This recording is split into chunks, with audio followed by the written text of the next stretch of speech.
Good afternoon, everyone. I'm Citina Liang, and today I'm going to talk about the project modeling the impact of COVID-19 on the HIV epidemic in San Francisco County. So we have all know that COVID-19 has disrupted our daily life for the past few years.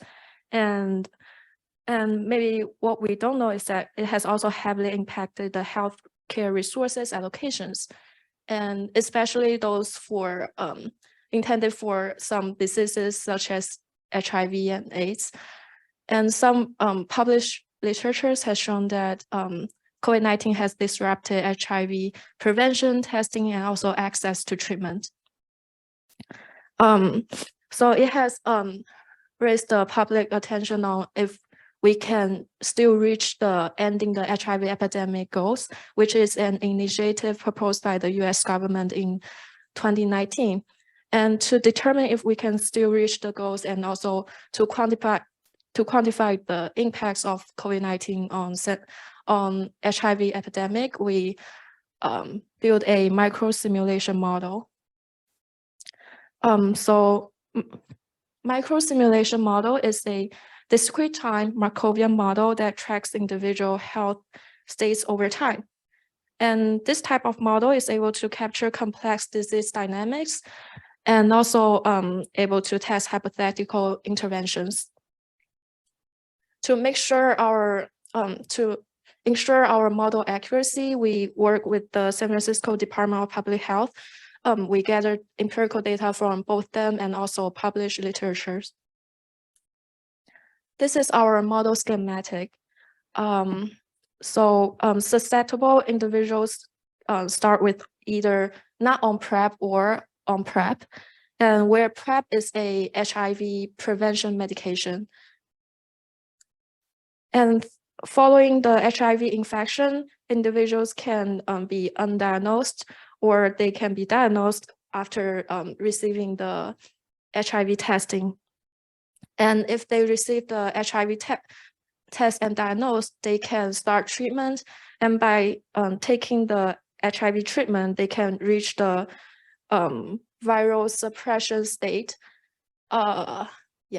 However, as a irreversible infectious disease, people even under treatment will just slow down the progress of the disease. People will eventually move to a more severe stage. And so after building this model to ensure that the model captures the historical trends of the disease dynamics, we also did model calibration and validation. And so on top of the model, we have COVID-19 effects, and mainly in four aspects. The first is the reduction in the HIV care initiation, and also there's also reduction in HIV care retention. And the next is there's also reduction in sexual behavior, and the model also captures the COVID-19 related deaths. Here are the sources. Okay, so the first scenario we model is that we assume that COVID had never happened. So it's called non-COVID counterfactual. And our next question is, what if COVID, the timing of the returning to pre-COVID service. So we tested either the pre-COVID service can be restored by 2022 or by 2025.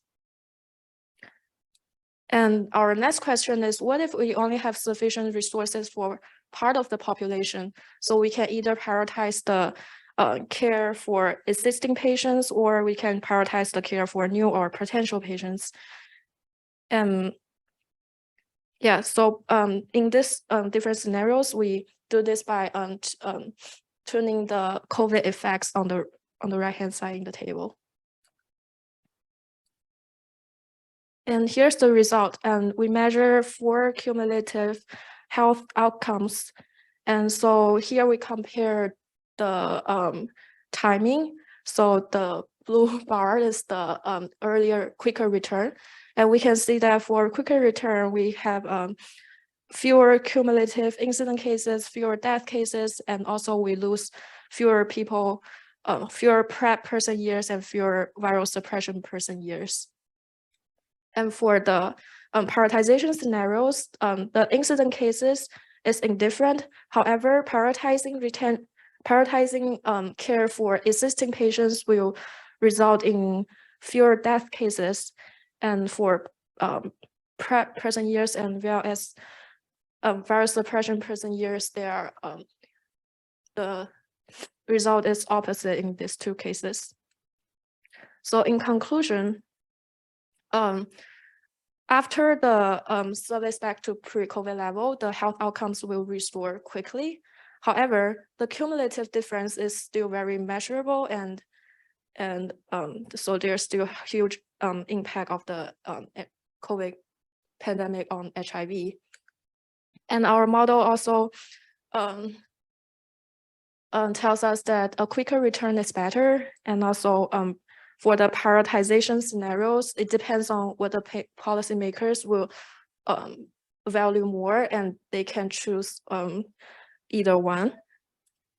And yeah, the last is the impact on the ESG goals will also will only impact the PrEP coverage goal in those two scenarios.